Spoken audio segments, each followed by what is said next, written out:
Hello, welcome back. Right, as you can see, today's edition of Crash Magazine is the December 1985 issue number 23, with the famous Jason Voorhees Friday the 13th cover. It's absolutely fantastic, like all of the Ollie Frey covers were.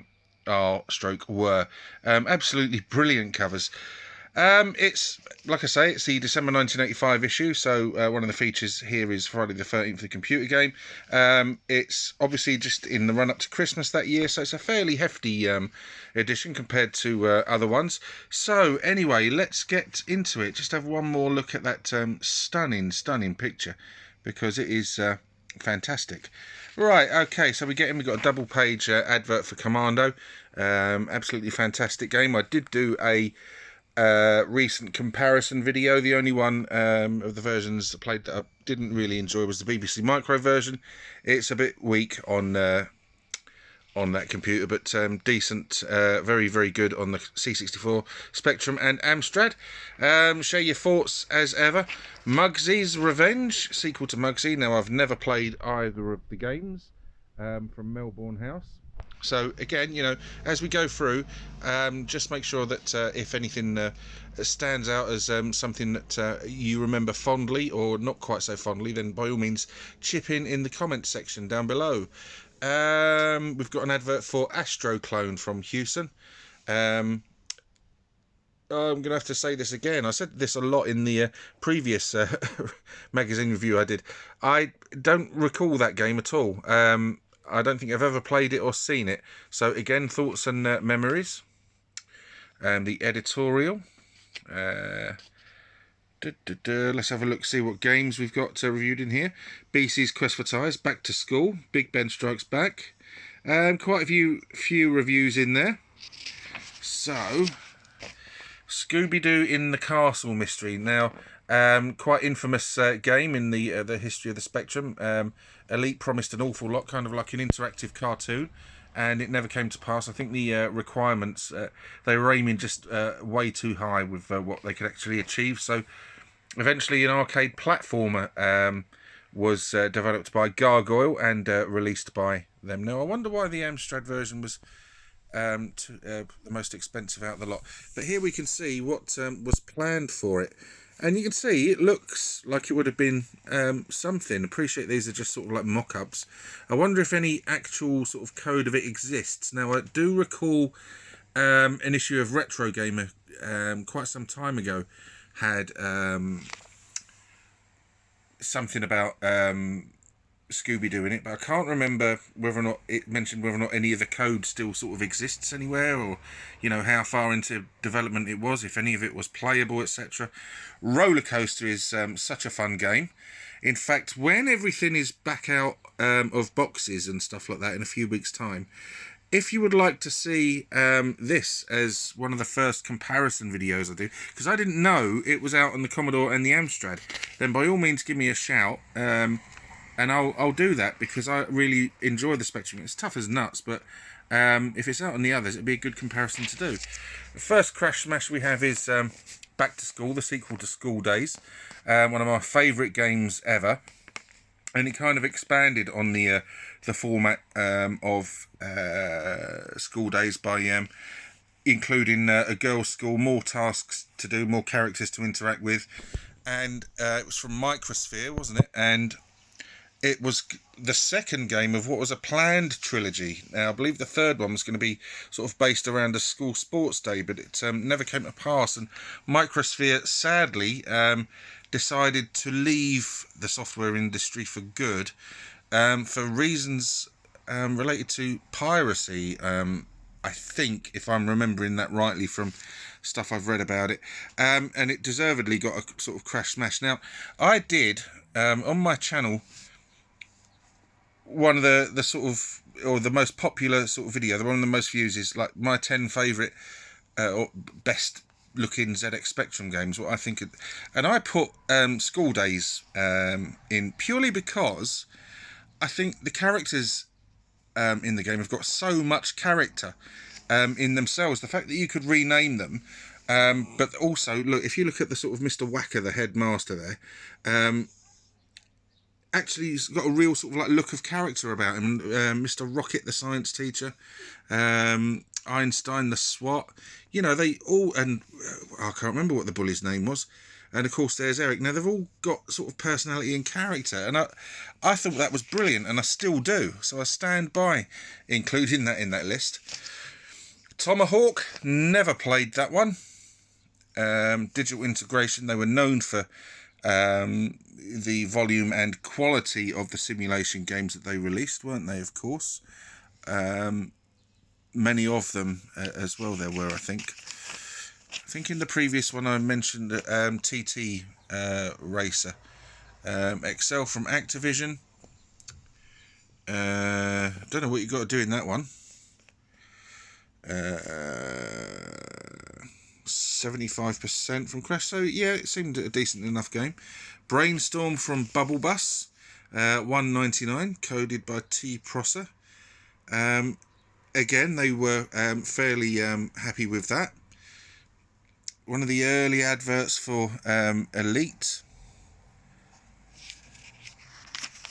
and as you can see, it repeats over sort of like multiple pages. So the boy is a fugitive, the girl is dangerous.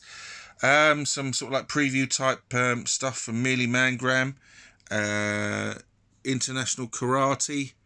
I think that was severely delayed on the Spectrum, wasn't it? I'm not sure what that game is. Holy Grail from Mastertronic. That is an adventure game I've got, but have never played. The Neverending Story. Spellbound by David Jones. Don't know that. Don't know that. The Ark of Yesod, the follow-up to Nodes of Yesod. Saboteur. Turbo Esprit, what an absolutely fantastic game that is. And of course, Commando, as I've just mentioned previously on the advert. Thunderbirds game from Firebird. Again, sort of average score. Didn't love it, didn't loathe it. Again, if you know this game, shout out. Zoot from Bug Bite Software, $2.95. Yeah, 60%. They weren't too overly impressed, but didn't dislike it that much. This lady is deadly. Dog's Body from Bug Bite. Not familiar with this one either. And how did they score that? Yeah, again, pretty respectable. Zoids, the game. I could never understand how to play that game. Jeff Cape's Strongman. I've not played. Was there another? No, it was Brian Jack's, wasn't it? Was the other one. Brian Jack's Superstar Challenge. They did Eddie Kidd's Jump Challenge. And Jeff Cape's Strongman. Critical Mass from Darrell. Now, Darrell never had what you would call a massively huge library of games, did they? But some of the ones they did, their sort of ratio of releases to crash smashes or excellent games was, you know, really, really high. Again, I've not sort of played this one, but you look at sort of what has come out of their stable in the past: Turbo Esprit, the Saboteur games, Fat Worm Blows a Sparky, Thanatos. I'm sure there's others I've missed. This one, by the look of things. Yeah, the sort of ratio is really quite impressive. Grumpy Gum 3, you try saying that. Grumpy Gum 3 Super Sleuth, by Sean Hollingworth, released by Gremlin Graphics. Quite nice graphical style by the look of it on that game. And how did Crash? 86%. So yeah, they liked that one. Advert for the AMX mouse. Ball Blazer from Activision. Advert for Panzerdrome. Advert for review of Spike. 61%. That was from Firebird. Yet another entry in the sequence of adverts for Elite. Chicken Chase. 79%. That looks quite fun. Actually does. I actually mean that, not taking the piss. Bomber Bob. this one, it looks like the reviews go over the sort of next page. Yeah, bit of a below average, 49%. Adverts for a tape-based magazine. Now, I remember in the review of the previous issue, there was a section on fanzines, and I sort of made mention on there. Now, did anyone ever have any of them? Did anyone ever have any of these tape-based magazines? Shut up, dog. World Series Basketball. Now, I loved World Series Baseball, but I never ever played World Series Basketball. So, what did they think of that? Sort of kind of super soccer-y sort of like look to it.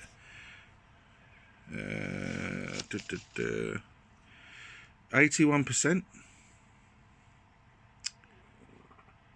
Now, I have Epic's Street Sports Basketball, and I played that once and never again, because it was a multi-load, bit of a nightmare. Hacker, never played. 81%. The Advert for Friday the 13th, the computer game. Spectrum, Commodore and Amstrad. You couldn't get away with advertising like that now, I don't suppose, could you? Gyroscope is crash smashed. Sort of spin dizzy, sort of type Marble Madness type game. 92%. And that does look impressive. Wham! The Music Box.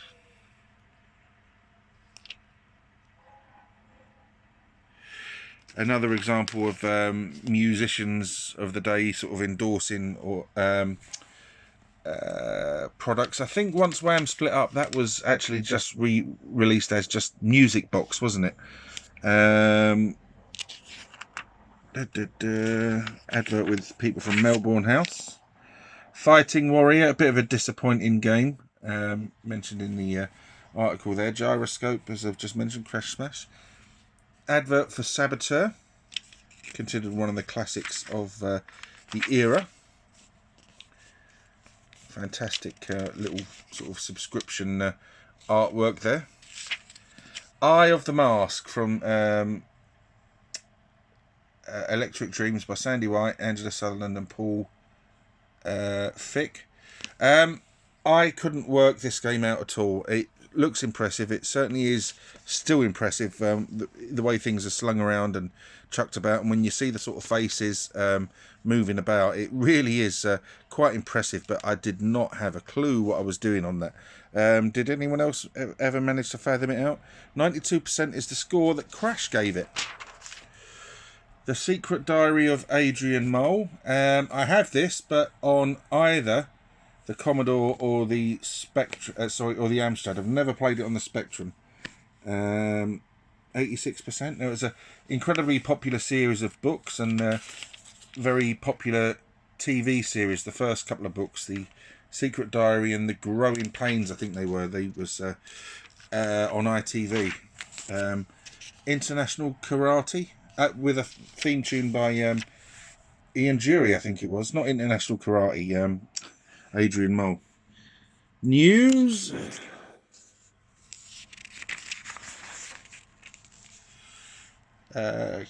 Cartoon adverts for Board of the Rings from Silversoft. Advert for Doctor Who and the Mines of Terror. Don't know that one. Advert for Elite. Photo of Bruce Everest there.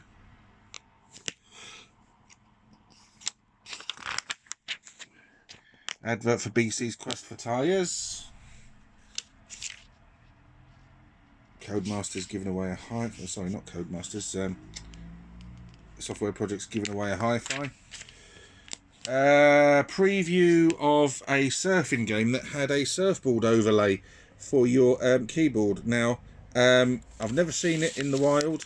Has anyone got one? I know it does exist. Has anyone got one, and how did it actually play? I remember Formula 1 Simulator by Mastertronic. They told you to use an empty sellotape tin in the instructions as to simulate a steering wheel. Now we go to the forum or the various whinges and whines.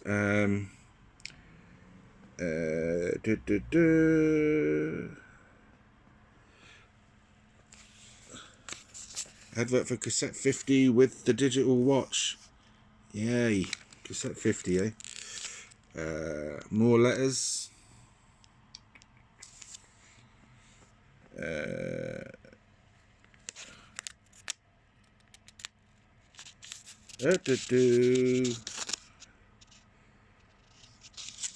Automata, is it automata or automata? I don't know. Advert for Robin of the Wood, excellent game. Advert for Yi Ao Kung Fu, excellent game. But the sequel, sadly, is not. Advert for Nightshade, Ultimate spectacular box art they were known for. The Goonies game, on the sort of cult classic movie. There's the advert for Surf Champ. Now again, please let me know if you owned or ever played that. Starquake. Now, a lot of people mention this as one of their favourite games ever on the Spectrum. So what's your opinion of that? Steve Crow classic, of course. Playing tips. There's your advert for Gyroscope.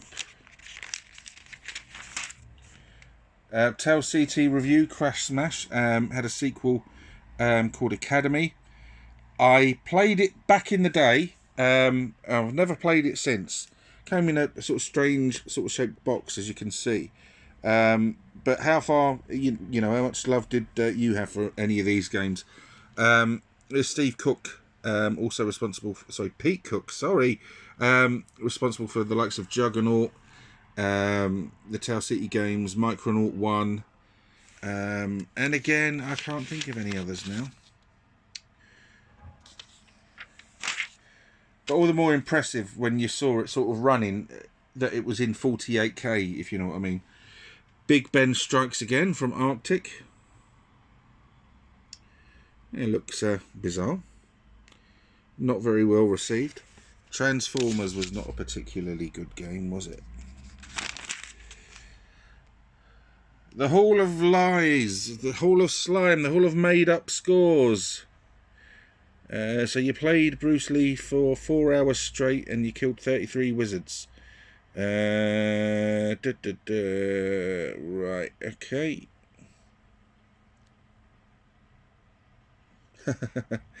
Frank Bruno's boxing. I remember now seeing this, all the sort of strange names the opponents had. Tribal Trouble, Ravioli Mafiosi, Andrea Punch Your Head Off was the Russian one. Jetman cartoon, again superb artwork in this. So humorous this strip was, really was good fun. Conix Speed King. I never had one of these. I always wanted one, but I never had one. Did you have one? What was the joystick of choice for you? Right, cool, blimey, this is going on forever, this edition. Cosmic War Toad was one of the games that came bundled with my +2 in Christmas 1986, or at Christmas 1986. Let's see what's riding high. Fist, Hyper Sports, Nodes of Yesod, Frank Bruno's Boxing, Daily Thompson Decathlon, Fairlight, Nightshade, Match Day, Spy vs Spy, Shadowfire. Pretty strong top 10, that. Winter Sports from Electric Dreams, Fairlight. There's a very interesting interview with Bo, I'm going to have to try and pronounce his name, Jangaborg, that was released in the last couple of years on YouTube. I'll pop a link in the video description box below so you can watch that if I can find it. Star Firebirds, that's pretty ropey artwork.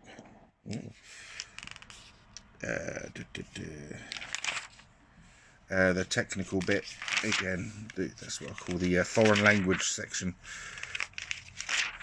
Now, in the previous Crash Magazine video that I did, someone asked in the comments of the video about did anyone ever have the conversions done that were advertised in these Spectrum conversions that were advertised in these magazines. Whether or not it was the 16K to 48K conversion that was meant, or whether or not the professional keyboard conversions that you could get, whether or not any of you out there ever had the professional keyboards added to your Spectrum. Adverts of Gremlins, Robin of Sherwood, Seas of Blood, Quest Probe featuring the Human Torch and the Thing. Advert for review of Terra Molinos. They liked that one. They gave it a 9. Sorderon Shadow from Beyond. Advert for Sweevo's World. And Adrian Mole got a Crash Smash. Eye of the Mask advert. Advert for Lord of the Rings. Game 1. Compilation They Sold 1 Million. Saberwolf Decathlon Jet Set Willy Beachhead. And the Staff of Karnath. Did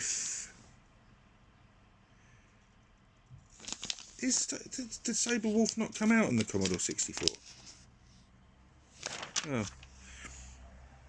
Shadow of the Unicorn. The first ever Micro Plus game that utilised a sort of RAM expansion, memory expansion, in order to play it. Did you have this game? What was it like? I think it reviewed quite poorly. There's the advert for Grumpy Gumphrey. Some Bug Bite adverts. Advert for Vectron. Again, sort of not a particularly inspiring artistry there. Much is better than anything I can draw. Get your Crash Magazine t-shirts. The Frontline section. Waterloo got the equivalent of a Crash Smash. They didn't seem to have Crash Smashes in this bit. 92%. Robot Messiah. Never heard of that one. Mikey. Another advert for Mikey. Following on from yesterday. Feature on Design. The feature for Domark's new Friday the 13th game. There is Mr. Voorhees. There is Mummy Voorhees, or what's left of her. Tomahawk from Digital Integration. The Friday the 13th. Look at that! The Friday the 13th competition. International Basketball, never released on the Spectrum. Super Silver Range adverts. Preview of Sweevo's World. With no pictures, don't look like. This is what I meant earlier. Did any of you ever have these sort of aftermarket keyboards and attach them to your Spectrums to make them easier to use? Were they much better? Or did you like the squidginess of the rubber keys? Right, International Rugby from Arctic. Didn't score too badly at all, 67%. Looks a bit ropey, but scored quite well. Discs of Death, also from Arctic. I've played this one, I didn't mind this. Oh, this is like 31%. I thought it was alright. Mind you, it was years ago. Maybe I'm thinking of a different game. But I didn't think it was... I didn't think it was that bad. BC's Quest for Tyres. Quite a fun looking character. But Crash didn't sort of rate the game much. We're getting to the end. Marsport, which was going to be the first part of the Siege of Earth trilogy. I think Fornax and Gath were the titles mooted for the second and third installments, but they never materialised, which was a shame, because Marsport, I didn't have a clue what I was doing again, and just sort of ran around in it, but I thought it was very sort of atmospheric. Advert for Rambo. Don't mind that game. Arcade Hall of Fame, which contains Blue Max, Raid, Flak, Rocco, and Hunchback 2. One Man and His Droid. I've got that, and I had that back in the day.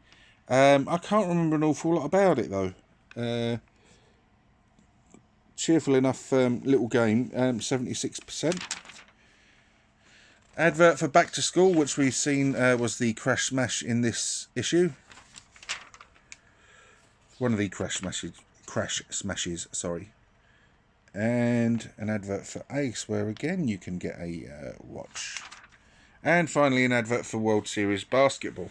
So, back page advert for Impossible Mission, which is a decent enough little game. Right, okay, there we go. 25 minutes that's this has taken up. Thank you ever so much for sticking around. If you're still here at this point, please just sort of share your memories. I know you can get these magazines online and you can see them, scan them, read them on your tablet and stuff. And that really is convenient. But I have to say, there's nothing takes you back to the old days other than as much as actually holding a copy of the magazine and being able to, you know, sort of like flick through it at your sort of leisure, and the smell of the paper and the sort of feel of the covers, etc. It's, you know, you can't replicate it. Anyway, like I say, thanks ever so much if you've got this far. If you like the video, please let me know. If you wish to subscribe, please do so. But if you do subscribe, as ever, please join in with the conversation, because that is what it's all about. Thanks ever so much for watching. Take care. Goodbye.